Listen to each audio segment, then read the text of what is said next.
ಇವ್ರಲ್ಲ ಒಬ್ರು legendary people's, ಇಂಡಸ್ಟ್ರಿಗೆ legendary people's. ಇವ್ರನ್ನೆಲ್ಲ ಯಾವತ್ತೂ ಮರೆಯಕ್ಕಾಗಲ್ಲ. ಅಪ್ಪಾಜಿ ಅದೇ ಒಂದು ಇದಿತ್ತು. ವಿಷ್ಣುವರ್ಧನ್ ಅವ್ರದೇ ಆದ ಒಂದು ವಿಶೇಷತೆ ಇತ್ತು. ಅಂಬರೀಷ್ ಮಾಮ ಅವ್ರದೇ ಆದ ಒಂದು ವಿಶೇಷತೆ ಇತ್ತು. ಸೊ ಇವ್ರನ್ನೆಲ್ಲ ನಾವು ನೋಡಿ ಬೆಳೆದಿರೋರು.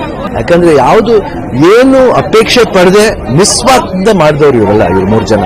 ಅದು ನಾವು ಯಾವತ್ತು ಓಪನ್ ಆಗಿ ಹೇಳ್ತೀನಿ. ಅಂಬರೀಷ್ ಮಾಮ ಇರ್ಬೇಕು. ಅಂಬರೀಷ್ ಮಾಮನು ಯಾವಾಗಿಂದ ನೋಡ್ತಾ ಇದ್ವಿ, ಇಂಡಸ್ಟ್ರಿ ಬರೋಕ್ಕೂ ಮುಂಚೆನೇ ನೋಡ್ತಾ ಇದ್ವಿ. ಅವಾಗಿಂದನೂ ಅಂಬರೀಷ್ ಮಾಮ ನಮ್ಮ ಜೊತೆ ಹೆಂಗಿದ್ರು ಅಂದ್ರೆ ಅದೇ ಒಡನಾಟ. ಯಾವುದು ಅಪೇಕ್ಷೆ ಪಡ್ತಿಲ್ಲ. ಒಂದು ನಿಸ್ವಾರ್ಥದ ವ್ಯಕ್ತಿ ಅವರು ಅಷ್ಟೇ. ಇವರೇ ಆಗ್ಲಿ, ವಿಷ್ಣುವರ್ಧನ್ ಮಾಮನೂ ಅಷ್ಟೇ. Both very good legend seconds. ಅಪ್ಪಾಜಿ 3 ಜನದ್ದು ಅದು ಯಾವಾಗ ತುಂಬಾ ಅಂಬರೀಷ್ ಅವರು ನಮ್ಗೆ ಯಾವಾಗ ಹೇಳ್ತಾ ಇರ್ತಾರೆ, ಅವರೊಬ್ಬರೇ ಅವ್ರ ಅಪ್ಪಾಜಿ ಜೊತೆ ಅಷ್ಟು ಫ್ರೀಯಾಗಿ ಮೂವ್ ಮಾಡಿ ಮಾತಾಡೋರು. ಅಂಡ್ ವಿಷ್ಣು ಸರ್ದು ಅವ್ರದ್ದು ಒಡನಾಟ ಬೇರೆ ತರ ಇತ್ತು. ಅಂದ್ರೆ I think they were like brothers, they were like friends.